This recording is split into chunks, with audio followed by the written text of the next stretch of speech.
Hello and welcome to The Hero's Word. I'm Andre, and today I'm going to talk about Marvel's new Invincible Iron Man series starring not Tony Stark, but Riri Williams, a 15-year-old genius extraordinaire prodigy who built her own armor and caught the eye of Tony Stark.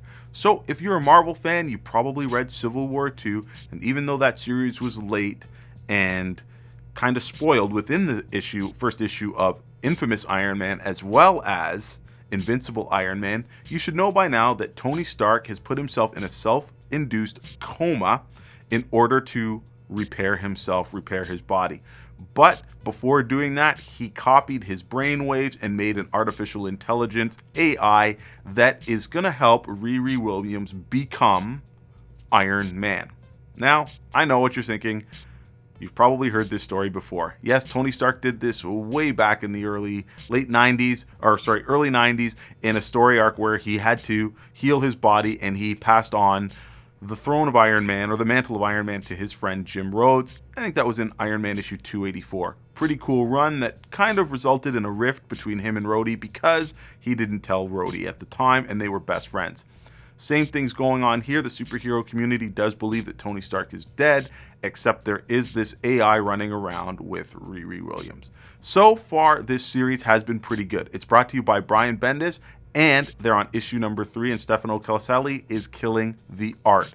I like the series so far, and especially the third issue, because we get to see a little bit more of her being a genius, creating her own Iron Man armor, her meeting Rescue, which is Pepper Potts, who has her own suit of armor, as well as Tony and Riri finally giving her a new name. So we don't have to refer to her as the Invincible Iron Man.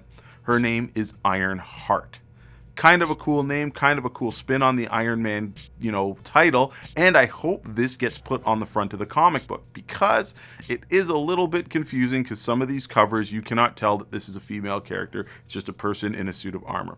So if you've never read this comic, why should you read it? Well, because Bendis is telling a really heartfelt tale of a genius child who is kind of a little bit of a social outcast. She's really smart, doesn't have many friends, and it's a tragic lifestyle as she loses her best friend to random violence, and she wants to step up and do something about it. She wants to be a hero, she wants to break gender boundaries, and she wants to do the right thing. So again, this is a very perfect character to don that suit of armor and to carry on the mantle.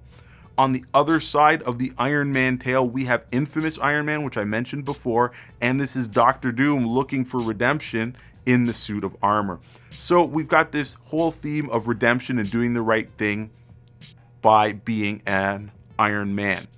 So I think both books are excellent. I really am gravitating towards the Riri Williams book, but I do hope they do call it Ironheart, and I do hope that Tony Stark does make a return.